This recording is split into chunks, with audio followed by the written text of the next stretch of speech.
Overseas, several large explosions have rocked the Libyan capital Tripoli. A military radar site in the eastern suburb of Tajura was reported to be on fire. The latest strikes came as Western warplanes enforcing the UN no-fly zone hit Libyan government tanks in eastern Libya. Rebels there are struggling to recapture the town of Ajdabiya. Middle East correspondent Ben Knight reports from the rebel stronghold of Benghazi in eastern Libya. Libyan rebels prepare for yet another attempt to push government troops back from the city of Ajdabiya. Maybe today or tomorrow. Tomorrow Ajdabiya is free, all Ajdabiya, the north side and the west side.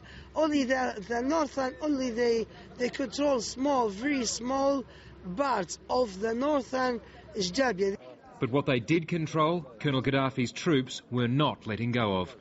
Rebel fighters made repeated assaults on the Libyan army, which has dug in on the outskirts of Ajdabiya. But repeatedly, the rebels were coming back in ambulances, unable to break through the government line.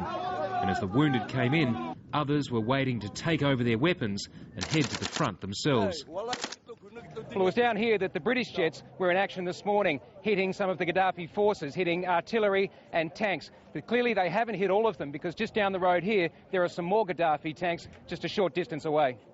It's as if the Libyan government has drawn a red line, refusing to allow these fighters to recapture towns they held 2 weeks ago and sealing them into the country's east. Moamar Gaddafi is hanging on. And as other Middle Eastern countries boil over, it seems neighbouring regimes are choosing to follow the Libyan leader's example by crushing protest.